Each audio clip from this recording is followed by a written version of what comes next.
Mesdames, bonsoir, messieurs, bienvenue à cette avant-dernière édition de la semaine d'appel sur le continent qui revêt comme cela est d'ores et déjà de tradition dans le cadre de cette émission. Les couleurs du Mali, Mali effectivement qui est sous le feu des projecteurs. C'est donc cette réunion dite régulière du Conseil de sécurité des Nations Unies tenue hier du côté de Washington qui a statué sur la paix et la stabilité dans le Sahel. Et bien selon des informations qu'on a pu avoir de ce côté-là, il s'est dit que tous les membres ont été très préoccupés de la situation au Mali avec cette décision des autorités Bamako de se retirer purement et simplement de tous les organes liés donc à la mise en place du G5 Sahel. Et ces derniers, parlant des membres du Conseil de sécurité des Nations Unies, ont plaidé pour le maintien de la MINUSMA au cœur donc de la lutte contre le terrorisme du côté du Sahel, précisément au Mali.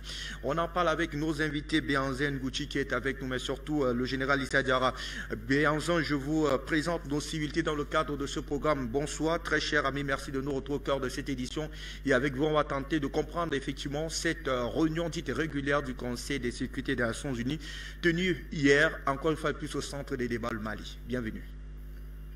Bonsoir, salutations à vous, chers journalistes, salutations aux téléspectateurs d'Afrique Média, mais surtout salutations à la communauté, au peuple africain et amis d'Afrique. Allez, bien, en zone de plein pied, on entend pour comprendre l'urgence de la tenue de cette réunion du Conseil de sécurité des Nations Unies avec, comme toujours, au cœur des préoccupations, l'actualité malienne. Il est d'ores et déjà question, en tout cas pour l'ONU, de plancher sur le maintien de la MINUSMA du côté du Mali. Oui, comme d'habitude, nous assistons encore une fois à la réunion de ces pays, de ces gouvernements occidentaux, ces gouvernements impérialistes. Et nous disons à chaque fois que tout ce qui est fait pour les Africains, sans les Africains, est contre les Africains. Parce que faire une réunion pour décider ou pas si le Mali, un pays souverain, a le droit de sortir du G5 Sahel, nous savons que c'est une espèce une organisation contrôlée encore une fois par les États-Unis, la France et l'ONU pour empêcher le Mali d'être libre. Et donc cela dérange de voir que le Mali décide de quitter G5 Sahel qui n'apporte rien du tout. Parce que G5 Sahel, qu'est-ce que le G5 Sahel apporte aux populations? Qu'est-ce que le G5 Sahel apporte en termes de sécurité au peuple malien? Qu'est-ce que le G5 Sahel apporte en termes de matériel militaire au peuple, à l'armée malienne? Rien du tout, que dalle, à part les soumettre, à part contrôler leurs faits et gestes, décider à leur place. Le G5 Sahel n'apporte rien du tout. Donc le Mali a le droit de quitter le G5 Sahel. Moi je dirais que cette réunion de sécurité aux Nations Unies, une organisation contrôlée, pilotée par les États-Unis et la France, c'est un non-événement. Mais nous devons quand même le prendre en compte parce que nous savons que aujourd'hui, le peuple malien, mais surtout le peuple africain doit comprendre que le Mali n'est plus en train de se battre seulement contre la France, mais contre l'OTAN. Parce que l'article 5 de l'OTAN dit que quand un pays de l'OTAN est agressé, alors l'OTAN est là pour soutenir. Donc aujourd'hui, ce combat-là que nous menons contre le gouvernement français, c'est surtout contre l'OTAN, parce que si demain la France décide d'attaquer le Mali militairement parlant, c'est avec l'OTAN qu'elle le fera, parce qu'elle n'a pas la capacité militaire toute seule pour faire des opérations militaires contre le Mali. Donc le peuple africain doit comprendre que maintenant c'est l'OTAN qui est derrière, et donc cela, il faut, comment dire, se préparer, il faut déjà anticiper les événements à venir. Alors, Béhanzin, je ne sais pas si le général Issa Diarra nous a rejoint dans le cadre. Il n'est pas encore là. Alors, je vais rester avec vous et pour rester dans les faits, très cher ami Béhanzin, est-ce qu'il faut véritablement croire à l'honnêteté de ces États-là quand ils déplorent la sortie du Mali, du G5 Sahel, ou alors c'est une question pour eux de, je vais dire, de décrire un tout petit peu les avantages qu'ils avaient pour opérer dans le Sahel aussi longtemps que cette institution sous-régionale restait d'actualité. Mais on ne peut pas croire ni faire confiance à l'ONU. Il ne faut pas oublier que les pays qui siègent à l'ONU, au Conseil de sécurité, qui décident pour le peuple africain à la place des Africains, la plupart de ces gouvernements occidentaux, ce sont eux qui sont responsables du malheur du peuple africain et notamment de ce que vivent les Maliens. N'oublions pas que ces pays membres de l'ONU eux-mêmes ne respectent pas le droit international, le droit que prône l'ONU vis-à-vis des peuples souverains. Alors, moi je dis une chose, pourquoi eux ont le droit de ne pas respecter ces règlements de l'ONU, imposés par l'ONU, mais le Mali, les pays africains doivent le respecter. Moi, je dis tout simplement que ce qui est valable pour l'un doit être valable pour les autres. Si ce n'est pas le cas, alors personne ne doit le respecter. Donc, on ne peut pas dire ici que ces pays qui se réunissent à l'ONU pour décider du sort du Mali, si le Mali a le droit ou pas de sortir du G5 Sahel, pour moi, ils n'ont pas de légitimité à décider. Parce que où était l'ONU quand le peuple malien subissait les atrocités déversées, le terrorisme déversé par le gouvernement français au Mali pour balkaniser le Mali? Où était l'ONU? Où est l'ONU quand le peuple africain se fait génocider? L'ONU est complice, et l'ONU même elle-même qui finance les atrocités, qui fait rentrer des armes aux groupes armés financés, managés depuis l'Élysée par Paris. Nous le connaissons, les preuves sont là. L'ONU ne peut pas aujourd'hui venir dire qu'elle est une organisation indépendante, impartiale, et que les Africains doivent faire confiance à l'ONU. Parce que là où l'ONU se retrouve le plus au monde, c'est sur le continent africain. Alors posons-nous la question, pourquoi le continent africain est devenu un terrain de jeu pour les Nations Unies? Pourquoi l'ONU occupe le continent africain? Parce que c'est là-bas que les pays qui décident au sein de l'ONU, ces pays criminels, ces gouvernements atlantistes occidentaux qui décident, siègent à l'ONU, et l'ONU est l'assemblée, on va dire l'assemblée, nationale des pays impérialistes qui exploitent les autres pays du monde. Allez, bien, je reste avec vous davantage autour de cette actualité puisqu'elle nous est assez particulière. Alors, dans le fond des résolutions, alors des débats qui ont tourné autour de cette question malienne, il y a que l'ONU a demandé davantage, du moins souhaiterait que le Mali accentue sa collaboration avec ses pairs, du moins avec ses voisins du Sahel, précisément de l'Afrique de l'Ouest.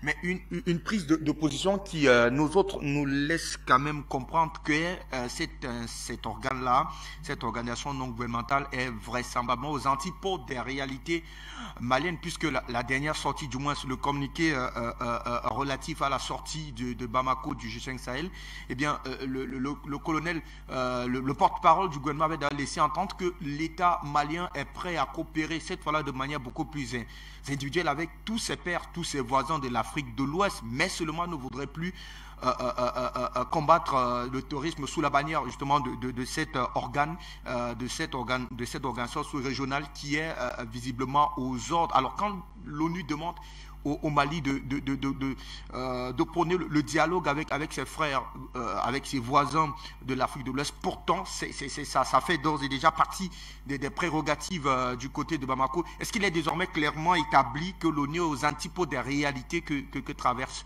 le Mali aujourd'hui? Oui, mais c'est une organisation qui est complètement déconnectée, déconnectée des réalités, déconnectée de ce que subissent les atrocités que vive le peuple africain. L'ONU est là seulement pour danser sur les cadavres des Africains, parce que quand vous regardez bien, l'ONU vient toujours quand il y a des cadavres et non avant. L'ONU, qu'est-ce que l'ONU jusqu'à présent a apporté comme bienfait aux Africains sur le continent? Nous voyons ce que l'ONU fait au Congo, nous avons vu ce que l'ONU a fait en Centrafrique, nous avons vu ce que l'ONU a fait au Mali. Aujourd'hui, les Africains n'ont pas besoin de l'ONU pour régler leurs problèmes. Je suis désolé. Maintenant que le gouvernement malien décide de travailler avec ses pays voisins, nous soutenons, nous sommes d'accord, il le faut, parce que avant tout le problème, c'est un problème africain. Donc pour le régler, il faut s'unir entre Africains pour le régler. L'ONU n'a qu'à aller s'occuper de ce qui se passe en Ukraine. Pourquoi l'ONU ne va pas en Ukraine? Pourquoi l'ONU n'envoie pas ses casques bleus en Ukraine? On vous attend en Ukraine, on a besoin de vous là-bas. Les Africains ne veulent plus de cette organisation, une organisation dirigée par l'impérialisme américano-occidental, alors que les Américains eux-mêmes ne respectent pas les décisions de l'ONU. Nous avons vu, quand l'armée française a tué, a génocidé à Bounty, quand ils ont tué les civils, Quand l'ONU a fait une enquête, qu'est-ce que le gouvernement français a dit?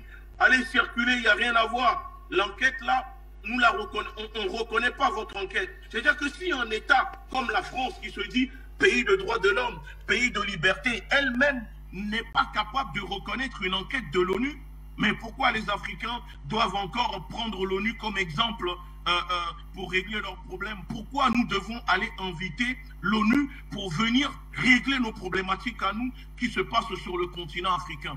L'ONU est le bras armé de l'impérialisme, de la France, des États-Unis. L'ONU est le bras armé, l'ONU soutient, finance les terroristes qui tuent les populations. Donc l'ONU n'a plus de légitimité à rester ni au Mali, ni en Centrafrique, ni au Congo, et il serait temps que les populations se lèvent pour les chasser. Nous avons vu aussi ce que l'ONU a fait en Haïti. Donc, il ne faut pas oublier, hein, l'histoire se répète toujours. Allez, très cher Biazon, nous fait savoir qu'Issa Diarra, le général, nous a rejoint depuis Bamako et nous allons l'accueillir à frais, à chaud, j'ai envie de dire, autour de cette question. Allez, le général Issa Diarra, je vous retrouve et le prétexte de l'objet de la réunion convoquée par le Conseil de sécurité des Nations Unies était, je le cite là, la sortie du G5 Sahel par le Mali. Est-ce que c'est le véritable mobile de l'organisation de cette réunion-là, ou alors il est davantage question pour ces pays-là de voir comment définir des stratagèmes pour le maintien de l'aménagement du côté de votre pays, Bamako? Bienvenue, bonsoir. Bonsoir à vous, Fabrice. Bonsoir à mon frère Bouti Béanzé. Bonsoir à tous vos techniciens, à tous ceux qui suivent Afrique Média. Vous savez, la première question que moi, en tout cas, je me pose pour répondre à votre question, c'est dire, est-ce un pays s'est déjà retiré d'une telle organisation, d'une telle coalition? Est-ce qu'il y a eu des précédents dans ce monde? Évidemment, la réponse est oui.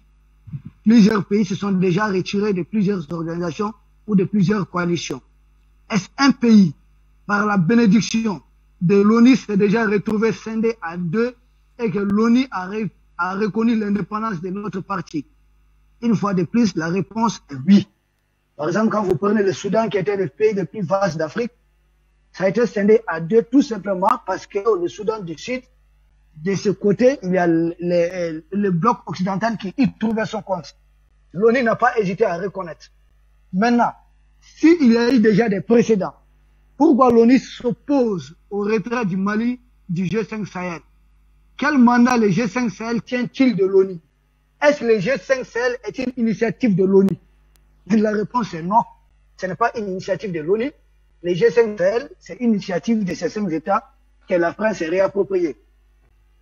Maintenant, si ce n'est pas une initiative de l'ONU, je ne vois pas pourquoi c'est maintenant que l'ONU essaie de s'interférer. Regardez. Est-ce qu'on peut interchanger du moins les missions du G5 Sahel sont entre autres le maintien de la paix, la stabilité en tout cas dans le Sahel, ce qui reste vraisemblablement jusqu'ici demeure, du moins à notre connaissance, est on va dire la mission première de l'ONU et dans toute organisation qui s'est définie de la sorte à par-dessus, j'ai envie de dire, la bénédiction de l'ONU. Donc pour tenter de comprendre davantage l'intéressement de l'ONU à la sortie du G5 Sahel par Bamako. Non, écoutez, cela est supposé être la mission première de l'ONU, mais nous savons ce que l'ONU fait dans la réalité. Vous savez, l'ONU correspond à la SDN. SDN, Société des Nations, qui a conduit le monde directement à la Seconde Guerre mondiale. Je crains fort bien que l'ONU ne puisse pas conduire le monde dans une Troisième Guerre mondiale qui est presque déjà commencée, qui se joue déjà. C'est déjà le cas, parce que juste avant la Deuxième Guerre mondiale, nous avons assisté à la guerre d'Espagne 3 ans avant le début de la Deuxième Guerre mondiale, en 1939. Ce qui se passe en Ukraine ou du côté de la Syrie, cela correspond effectivement à ce qui s'était passé du côté de l'Espagne. Vous avez un pays et vous avez de l'autre côté plusieurs pays qui font un bloc pour appuyer un seul contre un ou deux États. C'est ce qui se passe aujourd'hui. Tout 40 États au chevet de l'Ukraine contre la Russie. C'est une façon de se mesurer, de tester un peu ce que nous avons en face, d'essayer les stratégies. Maintenant, revenons au cas de l'ONU et du G5 Sahel. Vous savez, l'ONU devait être efficace, devait être active quand la France a confisqué la présidence du G5 Sahel. C'est là que l'ONU devait intervenir. En tant que soldatesque, en tout cas du maintien de la paix, c'est ce que l'ONU devait faire. Mais est-ce que l'ONU a branché? La réponse est non. Quand le président Assimi a adressé une lettre à son homologue du Tchad pour qu'il respecte c'est de quoi l'accord de 2021, de passer la main au Mali à compter de 2022, à compter de février 2022. Est-ce l'ONU a fait quelque chose dans ce sens? La réponse est non. C'est quand le Mali se retire, c'est là que l'ONU se prononce. Et là même, l'ONU ne s'est pas prononcé tout de suite. Il faut voir. Quelques heures ont passé. Nous avons d'abord eu la réaction de l'Union européenne qui dit regretter cette décision du Mali. Pourquoi l'Union européenne regrette cette décision? On aura le temps d'en parler. Et ensuite, c'est le Niger qui dit sans le Mali, effectivement, le G5 Sahel est mort de sa belle mort. Donc, là, vous comprenez, ils ont attendu d'abord les réactions des autres pays. Donc, puisque c'est le Niger, Bazoum est leur mandataire. Bazoum a évalué la situation, il a fait l'état des lieux. Puisqu'au Niger, il est entouré des services secrets français et américains. Ils ont fait le point de la situation. Et ils sont rendus à l'évidence que sans le Mali, le G5 Sahel n'est pas du tout opérationnel. Parce que n'oubliez pas, le G5 Sahel, à quoi ça sert? L'ONU, de toutes les forces que l'ONU défend dans ce monde, que ce soit la MINUSMA, le G5 Sahel, MONUSCO, hein, un peu partout, toutes les forces, et qu'elles soient finies au niveau du Liban, partout où il y a les forces de l'ONU, qu'est-ce qui se passe? C'est la stratégie du chaos. C'est-à-dire on entretient la guerre. On n'aura jamais la paix. C'est une situation de mi-guerre, mi-paix. C'est-à-dire à moitié guerre, à moitié paix. Vous n'aurez pas la guerre totale, vous n'aurez pas la paix totale. On va entretenir cela. Et généralement, les zones, en tout cas les zones contrôlées par les forces de l'ONU, sont des zones qui regorgent d'immenses ressources naturelles. Donc l'ONU est là pour entretenir le chaos. L'ONU veut retarder l'échéance. Maintenant, pourquoi l'ONU se prononce de cette manière sur le cas du Mali? Cela revient à ce que nous, on avait dit peut-être bien avant. C'est quoi? C'est que le Mali est un pays placé sous tutelle.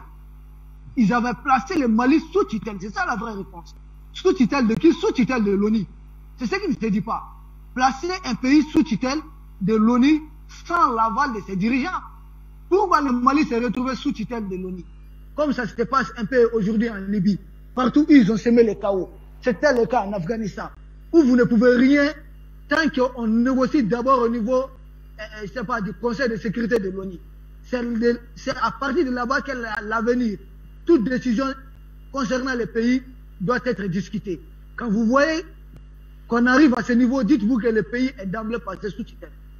D'emblée placé sous tutelle. Donc le Mali est placé sous tutelle. La question c'est depuis quand? C'est depuis que la France a accepté que ces rebelles, pendant que l'armée française était présente à Kidal, des administrateurs civils du Mali, les représentants étatiques du Mali, des préfets, des sous-préfets, se sont fait égorger. Je dis bien égorger par des forces qui étaient entraînées, financées et soutenues et même protégées par la France. L'ONU n'a jamais bronché. Il n'y a pas eu d'enquête dans ce sens. Et ensuite, cela a continué jusqu'à 2020, quand on a fait signer Takuba au gouvernement d'Ibeka, qui était déjà moribond, qui était en train de mourir. C'était quelques mois avant la chute d'Ibeka, et que le Mali était totalement affaibli. Et Takuba, on connaît les clauses, il n'y avait même pas de clause de sortie. Donc, on a fait venir Takuba, c'était une façon d'amener l'OTAN sans l'aval des Maliens. C'est pourquoi chacun devait avoir son morceau. Jusqu'à ce que les Danois viennent chercher leur part. Parce que le nord du Mali, tout comme le sud du Mali, regorge d'immenses ressources naturelles. Donc chaque pays européen devait à la fois bénéficier d'un terrain d'entraînement, d'un terrain d'expérimentation, c'est-à-dire d'un terrain d'exercice militaire. Et en plus, profiter des ressources naturelles, en tout cas, qui se trouvent sous le sous-sol du Nord Mali. C'est ce qui s'était passé. Et encore entourer aussi l'Algérie militairement. Puisque j'ai dit, l'Algérie de l'autre côté, vous avez la Libye où il y a la Turquie qui est membre de l'OTAN. Vous avez l'Égypte qui est financée à plus de 4,5 milliards de dollars chaque année par les États-Unis. Donc vous avez le Maroc qui vient de pactiser avec l'Israël et il y a un vol direct entre Maroc et Israël. Donc tout ça, ce sont des pays de l'OTAN. Donc il y a ce bloc, cette ceinture, il y a une base de drones des Américains au Niger. Donc c'était aussi encercler l'Algérie militairement. Voici entre autres les plans qui ont été mis en œuvre. Maintenant, le fait que le Mali se retire du G5 Sahel, ça n'offre plus beaucoup d'opportunités à la France de pouvoir lancer une opération militaire quelconque contre le Mali. Ça éloigne un peu le dispositif militaire français. Comment faire pour maintenir sur le sol malien des pays qui sont pro-politique sécuritaire de la France? Tout le monde sait que le régime tchadien, tout comme le régime nigérien, ne tiennent que par la présence militaire de la France. Maintenant, comment garder leurs soldats? Comment leur permettre de jouer le rôle, jouer ce que la Turquie fait en Syrie pour les Américains au Sahel? Parce que n'oubliez pas, la Turquie fait tout le travail des Américains en Syrie et en Irak. La même chose, il faut avoir des militaires tchadiens, nigériens, sur le territoire malien pour faire leur travail à la place des Français. Quand nous rompons tous les accords avec la France et que nous avons toujours les militaires tchadiens et nigériens au Mali, c'est dire que nous avons toujours la France. Puisque dès qu'ils tiennent leur commandement, ils les tiennent directement de Bazoum ou bien de Déby. Dès que Bazoum tient ses ordres, donc c'est directement de M. Macron, de même cas qu'avec Déby Junior, il tient ses ordres aussi et de M. Emmanuel Macron. Donc c'est une façon d'avoir toujours la France. Donc G5 Sahel considérait que c'est une branche armée de la France ici. Et la France représente quel intérêt ici? La France représente effectivement les intérêts de l'Occident, donc du bloc impérialiste au Mali. Et l'ONU, qui est derrière l'ONU? Qui manipule l'ONU? Donc nous savons bien sûr que ce sont les États-Unis. Donc en réalité, ce qui se passe, ce sont les États-Unis qui demandent le maintien des forces pro-françaises au Mali. Pas plus, pas moins. Merci. Issa, avant que de nous retourner vers Béhanzin Gouti, on va un tout petit peu décrypter davantage, du moins ces travaux-là qui ont eu lieu hier du côté de Washington. Il y a que ces travaux ont lieu 24 heures après la sortie du président nigérien Mohamed Bazoum. On en était d'ailleurs hier sur ce plateau, général Diawara, vous et nous, à décrypter cette sortie de ce président-là. Il a déclaré, encore là je le cite, le G5 Sahel est mort. Pourtant, dans cette réunion tenue hier, on a quasiment l'impression que le Conseil de sécurité de l'ONU veut ressusciter le G5 Sahel. Ils disent d'ailleurs, je vais lire l'une de leurs résolutions, tous les membres du Conseil sont revenus sur le retrait du G5 Sahel, du Mali du G5 Sahel, et quasiment tous ont dit le regretter. Et au nom du groupe africain, l'ambassadeur du Ghana a martelé qu'un seul pays ne pouvait lutter contre le terrorisme, et ces derniers ont d'ailleurs appelé à ce que les rencontres habituelles du G5 Sahel aient davantage lieu, que ce soit celle des ministres de la Défense du G5 Sahel annulée en novembre 2021 ou celle des chefs d'État tenus traditionnellement, j'y arrive, en février. Alors, comment expliquer ce bicéphalisme communicationnel, général Issa Diawara? Vous savez, le Conseil de sécurité de l'ONU, toutes les instances de l'ONU ont été en réalité récupérées par les Américains. Tout ce que vous voyez, ce bicéphalisme et autres, c'est que ce sont des gens qui ont mis en place, en tout cas, ce sont des gens qui sont des vrais metteurs en scène. Ils sont très forts en comédie et en tragédie. Ils savent tellement faire jouer des acteurs. Ils font semblant de mettre des coalitions sur pied, faire semblant de donner une certaine autonomie ou certaine indépendance à certaines structures. Ce qui remonte, si vous remontez toutes les structures mises en place, vous prenez l'ONU même. Pourquoi Guterres est aujourd'hui à la tête de l'ONU? Vous allez, tout converge vers les États-Unis. Tout montre que ce sont les États-Unis qui sont à la manœuvre. Tout simplement parce que vous avez aujourd'hui la présence des instructeurs russes. Ne l'oubliez pas, Partout dans le monde où vous avez la présence militaire russe, une présence quelconque de la Russie, vous aurez affaire à la présence militaire américaine. C'est une évidence. Vous aurez affaire à une ingérence des États-Unis. Donc quand vous voyez du bicéphalisme au niveau des communiqués, ce sont des gens non seulement qui essaient de noyer les poissons dans l'eau, ils essayent en tout cas de se montrer beaucoup plus intelligents, beaucoup plus malins. Comment vous allez justifier le fait que vous prenez par exemple un pays africain? C'était le cas au Mali. Le président de la République était contrôlé par la France. Son premier opposant direct est aussi contrôlé par la France. Et on vous fait croire que vous êtes dans une démocratie. Il y a une majorité qui est opposée à une, je sais pas, qui est opposée à une autre tendance. Il y a deux clans. Il y a la majorité, il y a l'opposition. Mais pourtant, les deux remontent, les deux convergent, les deux appartiennent, les deux obéissent à la même politique internationale. Les deux sont sous influence d'un même bailleur international, notamment la France, et par la France, vous avez les États-Unis ou autres, puisqu'ils ont partagé le monde en précaré. Vous savez, ce qui se passe, ne vous fiez pas trop, il ne faut pas trop s'attarder sur leur communiqué, mais c'est en réalité la bataille du nouvel ordre mondial qui se joue. Et je souhaiterais que la Russie s'implique davantage sur le volet politique. Qu'est-ce que la Russie programme déjà pour des candidats qui rêvent de détruire le bloc occidental au niveau de certains pays africains? Est-ce que la Russie a déjà anticipé? C'est ce qu'il faudrait voir, puisqu'à l'aube des indépendances, je dis tous les États qui s'étaient alliés à l'URSS ont été soit affamés, soit ce sont des dirigeants qui ont été fait assassiner, notamment les Lumumba, les Modibo Keïta du Mali et d'autres chefs d'État. Sékou Touré de la Guinée s'est retrouvé très isolé.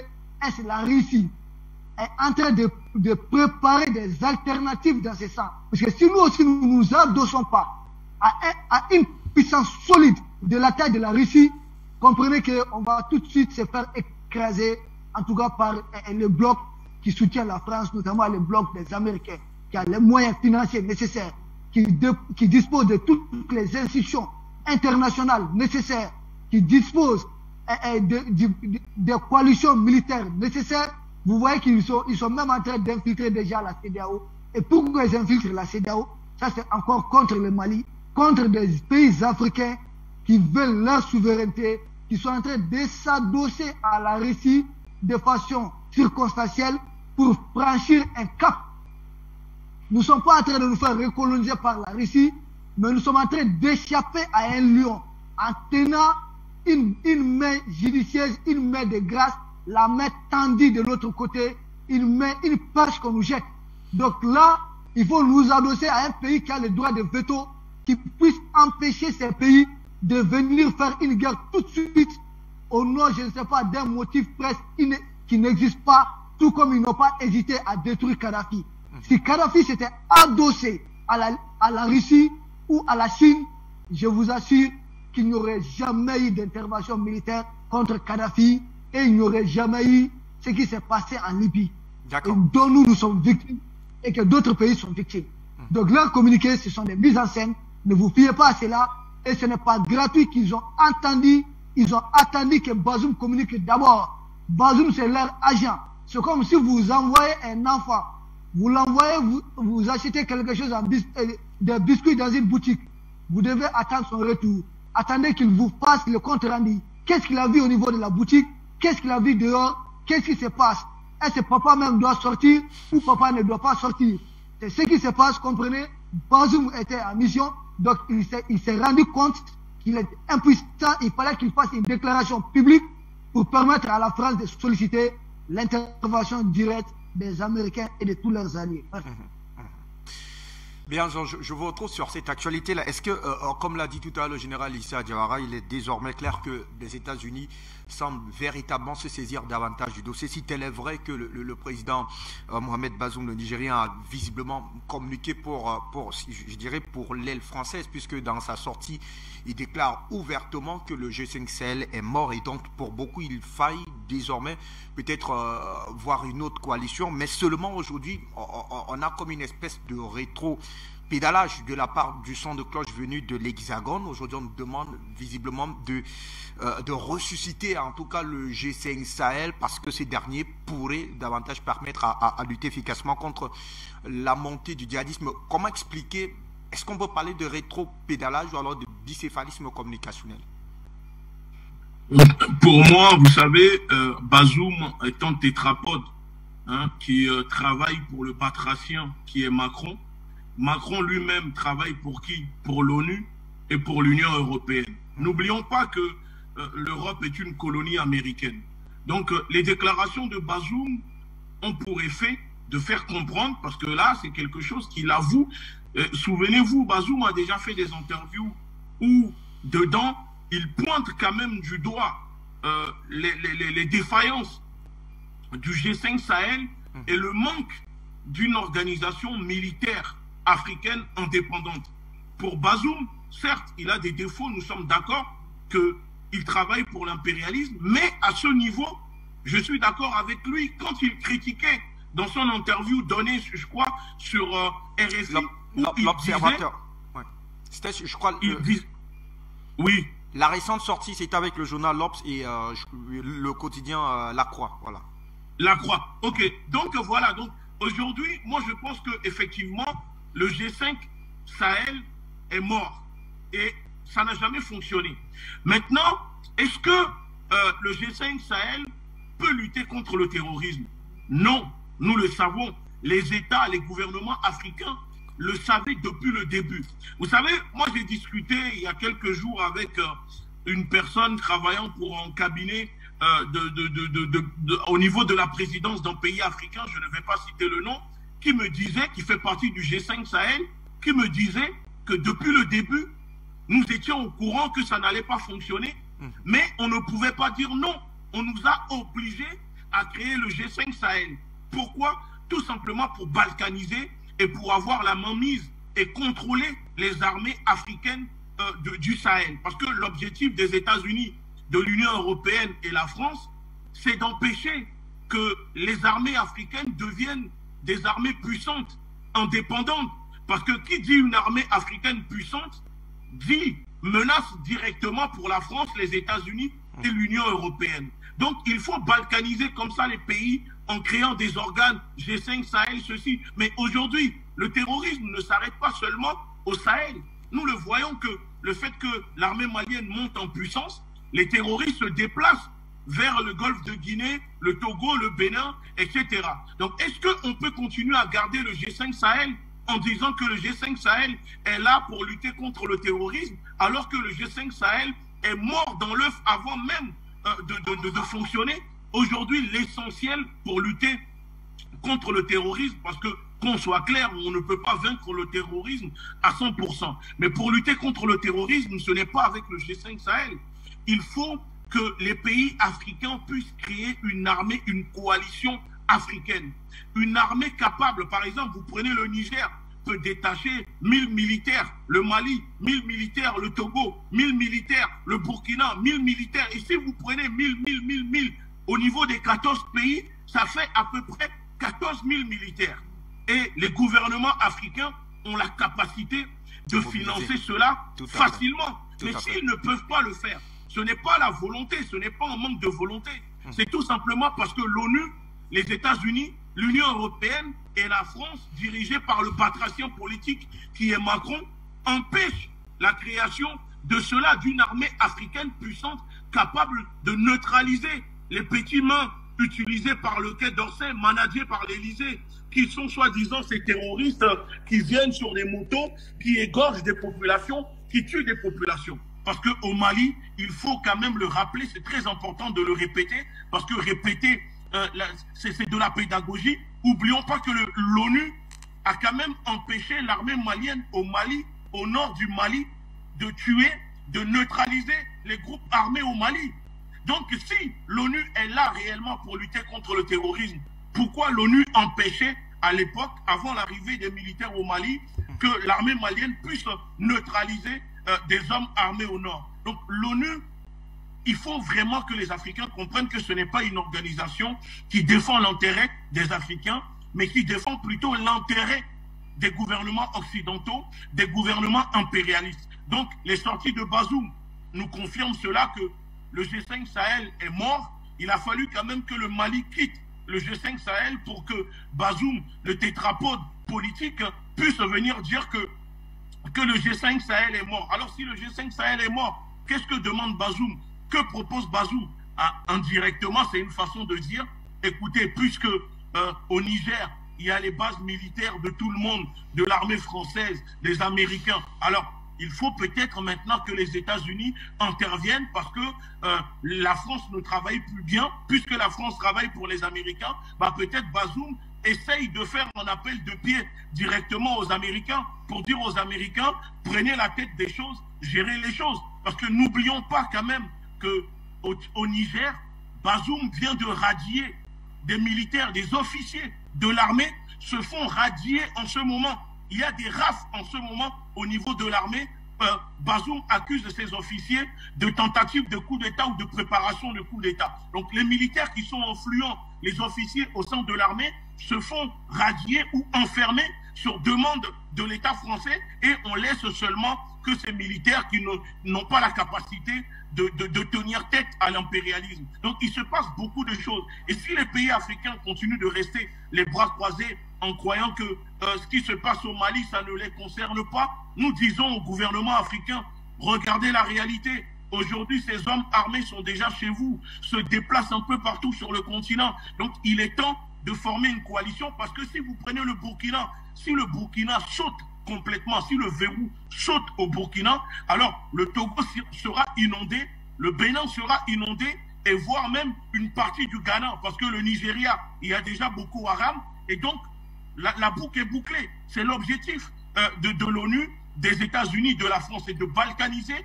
et de semer le chaos un peu partout sur le continent africain. Général Issa Diawara, est-ce qu'il est encore possible de rêver d'une reconstitution, de reconstituer le G5 Sahel, puisque l'ambassadeur du Ghana a martelé d'ailleurs que ces différentes instances devraient se mettre très certainement sur pied. Il a parlé que ce soit celle des ministres de la Défense qui a été annulée en novembre, ou alors la conférence des chefs d'État traditionnellement tenue en février. Est-ce qu'il est possible de revenir, j'ai envie de dire, à de meilleurs sentiments et revoir encore ce G5 Sahel fonctionnel? Okay. Vous avez aucune coalition militaire n'est possible actuellement avec la présence en tout cas avec l'ingérence de la France et de toutes les forces, en tout cas occidentales. Il n'y aura pas de coalition possible à ce rythme. Nous sommes en train de nous mentir à nous-mêmes. Ce n'est pas possible. On a besoin d'une coalition indépendante vraie en Afrique. Mais est-ce que nous pouvons l'obtenir comme ça? Je ne crois pas. On ne peut pas obtenir une coalition tant que nous sommes espionnés, nous sommes surveillés, et qu'il y a toujours l'Occident qui est là pour entretenir cette guerre. Ce n'est pas possible. Vous avez au Mali, il y a un groupe pro-gouvernement, c'est-à-dire de libérer l'enclave de Kidal. Mais c'est la MINUSMA qui s'était interposée, qui avait mis en place une zone tampon de 20 km tout autour de la ville de Kidal. Ça, c'est le mandat de la MINUSMA, empêcher la prise de Kidal. On allait des sorties de cette guerre il y a longtemps.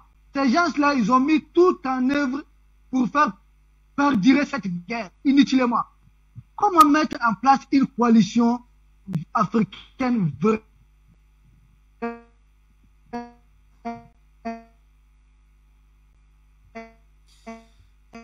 Des soucis de liaison avec vous, Général Issa Diawara. La question, je vous la retourne très certainement en attendant d'être situé du côté de Bamako avec le Général Issa Diawara.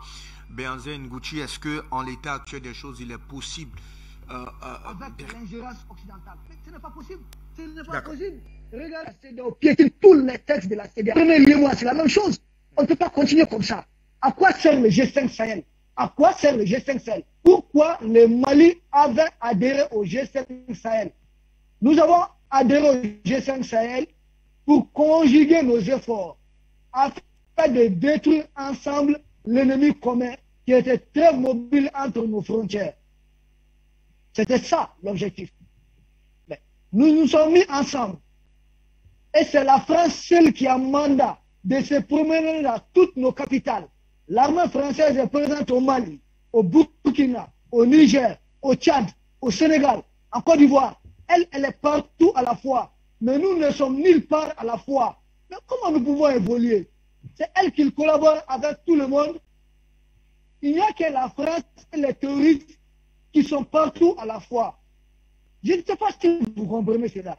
Si les gens font cette observation, que la France est mobile dans tous les pays du Sahel, au même titre que les terroristes aussi sont mobiles dans tous les pays du Sahel. Mais le Mali, non. Le Sénégal, le Tchad, non. Le Niger, non. Là, nous sommes en train de nous leurrer, là. Nous sommes en train de mentir à nous-mêmes. Ce n'est pas ça. Ce n'est pas l'idéal du G5 Sahel.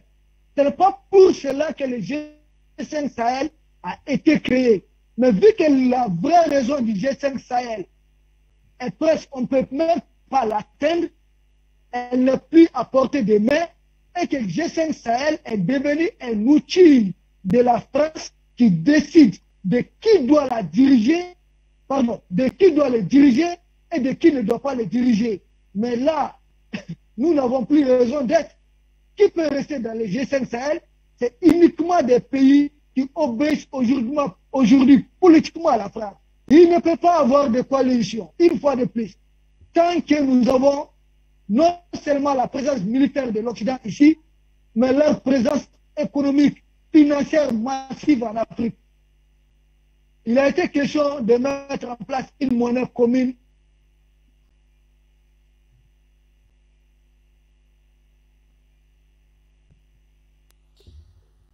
Des soucis de liaison avec Bamako. Je crois qu'on va prendre. Vous retrouvez donc Nguchi Bianzan sur cette même question parce que à l'issue de ces travaux, il a été demandé au président, l'ancien président nigérien Mohamedou Issoufou, j'y arrive, eh bien, d'apporter clairement des résultats de l'évaluation stratégique conjointe sur la question du Sahel, une idée d'ailleurs qu'il pilote, cette évaluation qui avait d'ailleurs été décidée, c'était en 2021, ça se souvient lors du sommet ONU, Union africaine, et elle doit visiblement proposer des pistes pour améliorer la force du G5 Sahel, ce qui nous permet, nous autres, de comprendre davantage, du moins, de croire que au sein, ou du moins pour la pensée de l'ONU, on n'a pas encore définitivement enterré le G5 Sahel.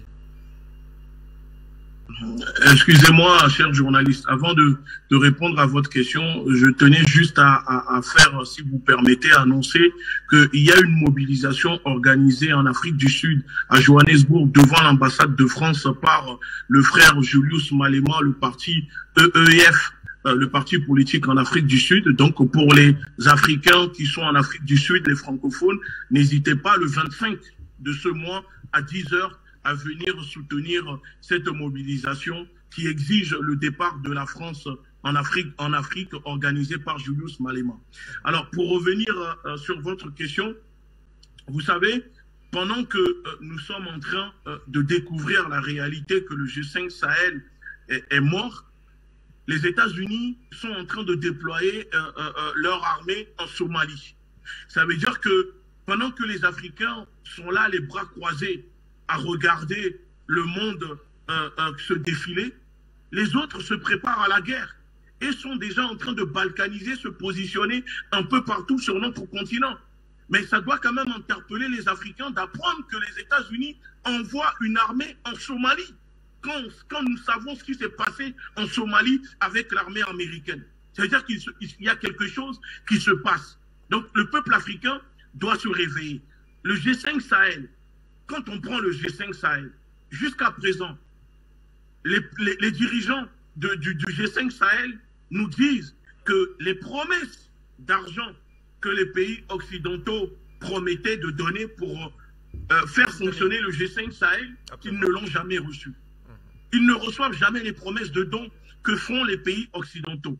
Pourtant, nous voyons depuis le conflit en Ukraine, c'est des milliards et de milliards que les Occidentaux donnent à l'Ukraine, que ce soit en armement ou en billets, en argent. Mais pour les pays africains, on ne fait que promettre, mais on ne leur donne rien. Et on augmente les groupes armés, on augmente les terroristes sur leur terre, et on dit, mais attendez, ne vous inquiétez pas, il y a de l'aide qui arrive pour que le G5 Sahel puisse fonctionner pour lutter contre les hommes armés. Et quand les gouvernements africains, membres du G5 Sahel, tapent du poing sur la table en disant, mais attendez, vous nous mettez dans le groupe, le G5 Sahel, c'est juste une façon de nous museler, c'est une façon de nous contrôler, de nous empêcher d'être libres de nos mouvements, de diriger nos armées. Vous prenez la tête de nos armées, de nos pays, bah, nous, on veut sortir de ça, comme le Mali vient de faire. Ça dérange, parce qu'on nous dit que le Mali n'a pas le droit de sortir du G5 Sahel. Mais attendez, je croyais que le G5 Sahel appartenait aux Africains. Alors, pourquoi les États-Unis, pourquoi l'ONU, pourquoi la France s'inquiète-t-il de voir le Mali sortir du G5 Sahel? Si une organisation ne fonctionne pas, ou que cette organisation qui est le G5 Sahel n'apporte pas des résultats, pourquoi maintenir cela? Pourquoi continuer de traîner? Il faut dissoudre le G5 Sahel et laisser peut-être les pays africains créer eux-mêmes une organisation adaptée, adéquate, capable de régler leurs problèmes. Et surtout, une organisation qui n'est pas dirigée par une main invisible, ni par la France, l'ONU, ni par les États-Unis, mais dirigée par les pays, les gouvernements africains eux-mêmes. Et si vous regardez bien, même ça, on empêche les Africains de le faire, puisque déjà on les divise entre eux, entre gouvernements, on fait en sorte qu'ils ne puissent pas s'unir pour régler leurs problèmes et qu'on laisse toujours les intrus, ceux qui nous ont colonisés, ceux qui nous ont esclavagisés, ceux qui sont responsables de nos malheurs, venir se réunir et dire « nous sommes là pour vous aider à régler vos problèmes ». Moi, je dis qu'à un moment donné, il faut que les populations africaines comprennent que leurs gouvernements ne peuvent pas régler leurs problèmes à 100%. Les populations africaines doivent aussi s'organiser. Et quand je parle d'organisation, je parle d'articulation de cette lutte que nous faisons entre les leaders, les mouvements de chaque pays. Il faut articuler les luttes. Il faut globaliser les luttes. Ce n'est pas normal que ça se soulève au Mali. Il y a des manifestations au Mali. Et quand vous prenez les pays voisins, ce n'est pas la même chose. Et quasiment, entre les responsables, les mouvements, nous ne sommes pas connectés. On n'articule pas la lutte. Pourtant, eux, ceux qui nous oppriment, ceux qui exploitent nos terres, eux, se réunissent à chaque fois. Vous voyez ce qui se passe en Ukraine. Ils sont tous derrière l'Ukraine pour combattre la Russie. Alors pourquoi les pays africains ne peuvent pas le faire? Pourquoi on ne peut pas avoir un dirigeant aujourd'hui capable de dire, écoutez, venez mes frères présidents, nous allons nous réunir maintenant pour gérer nos problèmes. Et je pense que ce rôle-là, Assimi Goïta peut le faire. Assimi Goïta a la capacité et j'espère que cela fait partie de ses plans pour réunir les présidents africains autour d'une table et dire, voilà maintenant, créons une organisation capable de protéger nos frontières et surtout, je vais dire quelque chose, il faut abolir les histoires de frontières.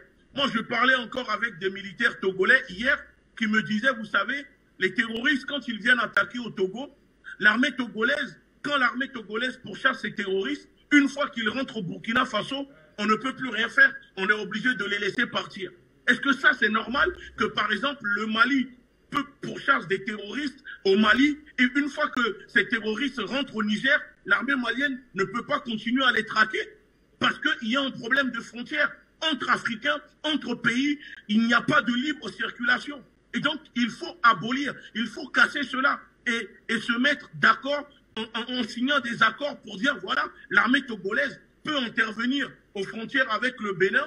Si elle pourchasse des terroristes, l'armée malienne peut aller au Niger, le Niger peut aller au Mali et vice-versa. Et vous allez voir que les choses vont changer. C'est parce que ces groupes armés qui sont financés, managés par les Occidentaux, les renseignements, les services secrets occidentaux, savent qu'elles peuvent venir tuer au Mali et que quand il y a l'armée, il suffit de rentrer au Niger et ils sont libres. On ne peut pas aller les traquer là-bas. Il faut que l'armée du Niger puisse aller le faire. Donc tant qu'il n'y aura pas une coalition, moi je dis que le G5 Sahel, il ne faut pas le maintenir parce que même entre eux, G5 Sahel, il y a un problème de frontières.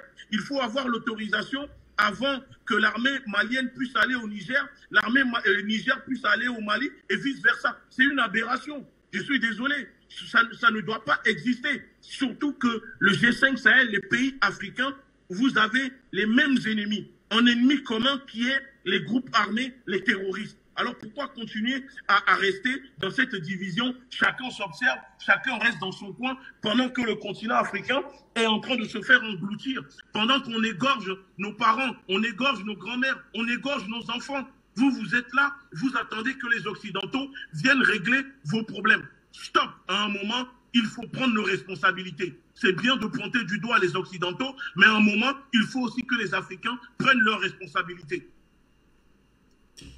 Et voilà qui est bien dit, très cher Béhanzin. Alors Issa, je vous retrouve et tout à l'heure, vous étiez effectivement en train de dérouler autour du moins de la question de savoir si finalement il faudra encore espérer une résurrection du G5 Sahel et j'en parlais avec, du moins on a d'ailleurs eu Béhanzin tout à l'heure sur la question puisqu'il a été demandé à l'ancien président nigérien Mahamadou Issoufou de présenter, d'apporter en tout cas d'apporter les résultats de l'évaluation stratégique conjointe du G5 Sahel, encore que cette évaluation avait été décidée, c'était en novembre, en décembre pardon 2021 lors donc de la conférence ONU Union africaine. Donc il doit proposer des pistes pour améliorer la force du G5 Sahel, ce qui nous permet de nous interroger davantage. Est-ce que pour l'ONU il n'est guère question d'enterrer le G5 Sahel? Pour eux, on a envie clairement de comprendre que c'est une résurrection du G5 Sahel qui est prônée au cœur du Conseil de sécurité des Nations Unies. Merci. Vous savez, je ne voulais pas vous laisser même terminer votre question. Parce que le G5 Sahel, quand on mettait ça sur pied, j'ai dit, c'était quoi l'objectif? Est-ce qu'aujourd'hui le Mali se retrouve dans la même situation? La réponse est non. Quand on mettait le G5 Sahel sur pied, le Mali était en perte de vitesse. On brûlait nos villages vifs sans que l'armée ne puisse bouger. Parce que de toutes les parts, on était entouré par des champs de mines. Nous avons la France qui occupait tous les couloirs aériens et que le Mali ne pouvait pas du tout intervenir. Maintenant que nous avons récupéré tous nos couloirs aériens, vous savez, il y a beaucoup de choses, hein. Il n'y a jamais un seul motif qui met fin généralement à un mariage. Il n'y a pas une seule raison. C'est-à-dire il y a une cumulation des choses, un cumul. Quand on cumule beaucoup de choses, et c'est en ce moment que ça peut conduire à un divorce. Il y a déjà des étapes là qu'il faut franchir. Qu'est-ce qui s'était passé? Et le Mali continuait de voir un de ses couloirs aériens occupé toujours par la France. Et à chaque fois que le Mali demande à la France de dégager de ses couloirs aériens pour faciliter ses opérations militaires, la France disait, et la France répondait que non, elle le fait parce que nous avons les forces du G5 Sahel et que c'est un soutien du G5 Sahel. Donc toutes ces raisons ont fait que le Mali s'est retiré du G5 Sahel. Est-ce aujourd'hui la question qu'il faut se poser? C'est le Mali qui a besoin du G5 Sahel ou bien c'est le restant là, les G3 Sahel qui a besoin du Mali? C'est la question qu'il faut se poser. Aujourd'hui, ce sont les autres États qui ont peut-être besoin d'un soutien militaire du Mali, qui ont besoin de l'expertise du Mali, et non l'inverse. Or, quand on mettait ça sur pied, c'était tout le monde, c'est presque tout le monde qui venait au secours du Mali. Aujourd'hui, la donne a changé. Nous avons des avions de combat, nous avons beaucoup de moyens. Le Mali monte en puissance. Vous n'allez trouver nulle part au Mali où les terroristes contrôlent un seul camp. C'est-à-dire qu'ils mènent des petites attaques, ils sont dispersés, mais vous n'allez pas trouver leur concentration. Ce qui n'est pas le cas au Burkina ou au Niger, où ils occupent des localités entières. Maintenant, ce sont les autres pays qui ont besoin du Mali ou bien c'est l'inverse?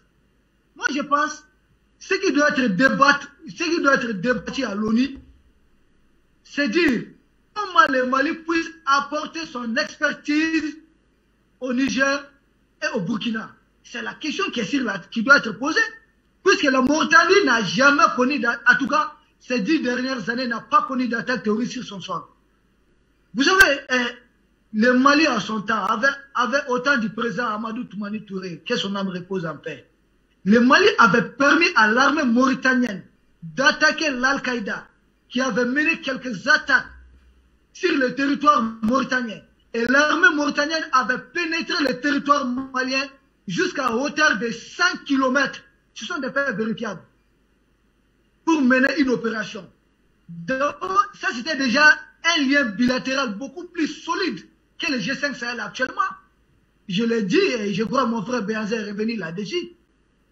Il n'y a que la France et les terroristes qui puissent se promener librement dans tous les pays du Sahel. Mais aucun autre pays n'a le droit de le faire. Maintenant, on parle de la mise en place d'une coalition probable, des coalitions. Est-ce qu'il faut résister le G5 Sahel? Mais comment nous pouvons résister le G5 Sahel si c'est pour servir d'autres intérêts? Le G5 Sahel doit servir les intérêts des pays africains et des Africains. Mais le G5 Sahel ne doit nullement être un outil de propagande, un outil, c'est-à-dire être une force d'expansion militaire de la France, non? Ou bien de l'OTAN.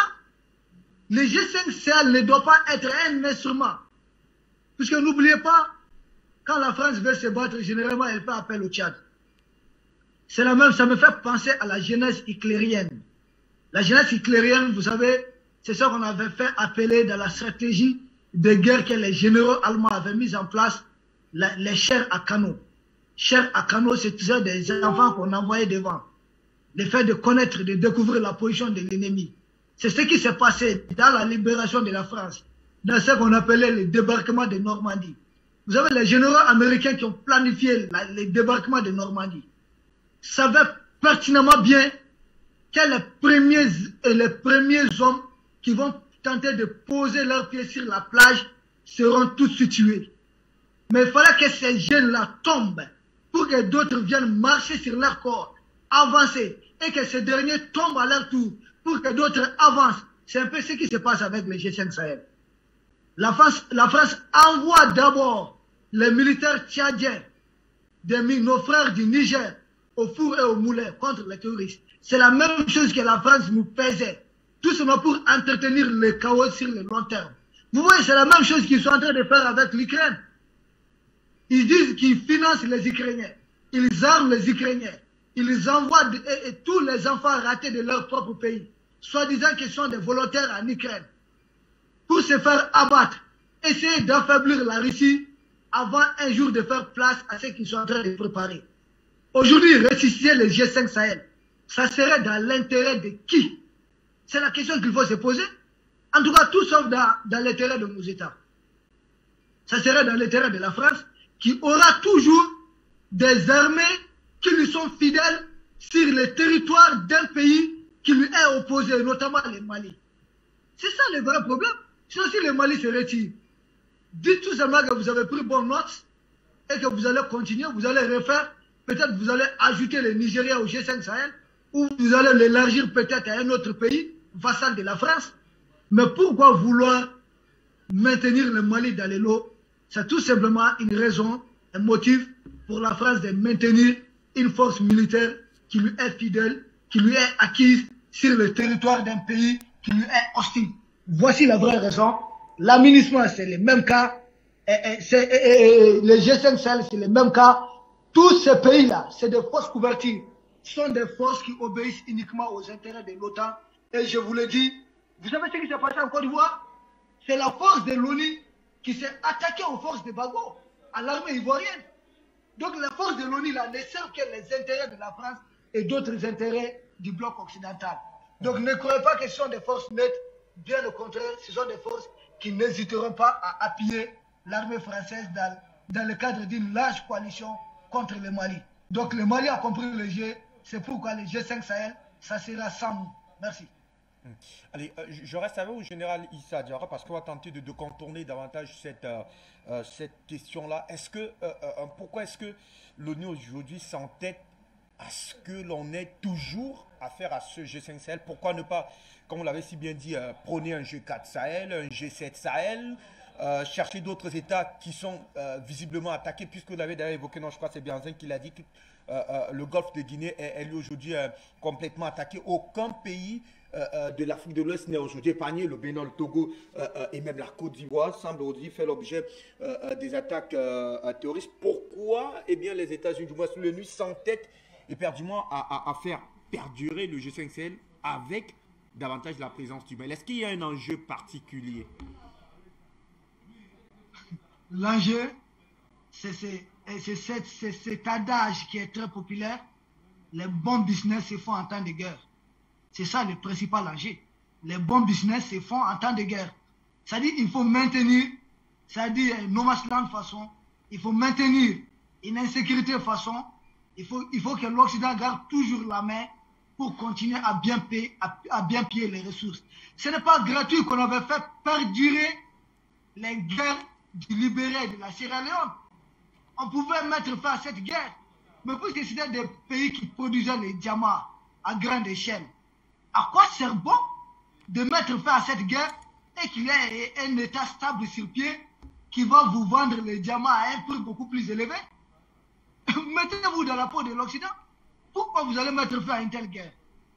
Pourquoi ils vont laisser le Mali s'échapper de ces cercles vicieux qu'ils ont mis sur pied? Ils ont tout intérêt à garder les G5 Sahel. Et à partir du G5 Sahel, il faut déstabiliser les États du Golfe de Guinée. C'est ce qui se passe.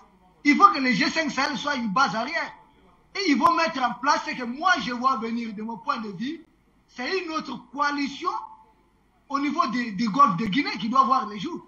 Je ne sais pas comment ils vont l'appeler. Peut-être qu'ils vont mettre ça G2 Golfe. On ne sait pas. En tout cas, c'est une autre coalition militaire qu'ils vont mettre sur pied.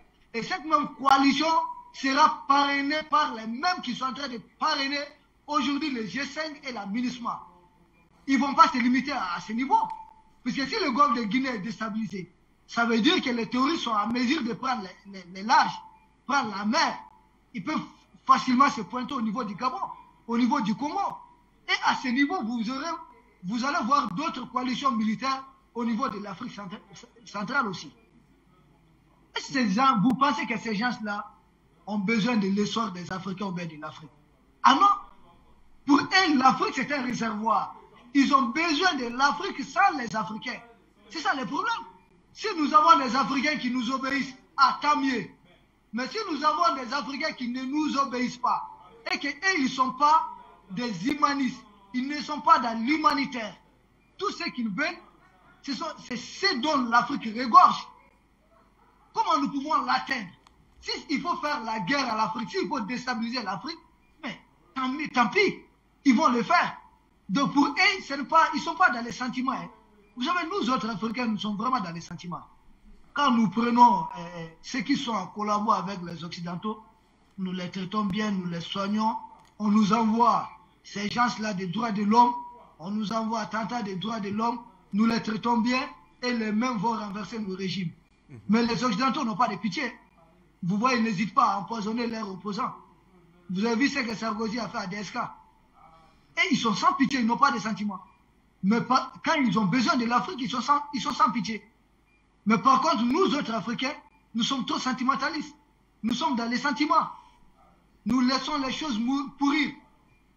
Regardez l'état Thomas Sankara Blaise comparé. Nous sommes trop dans les sentiments. Regardez les cas Kadhafi et Benghazi. Nous sommes trop dans les sentiments. Regardez les cas Lumumba et Moïse Tshombe. Nous sommes trop dans les sentiments et Mobutu. Il faut comprendre que les intérêts pour les protéger, tous les moyens sont bons. Il faut être sans pitié. Il ne faut pas tourner autour du pot. Ces coalitions militaires, toutes les coalitions d'Afrique ne servent que les intérêts de l'Occident. Et l'ONU même, l'ONU, c'est un instrument de l'Occident.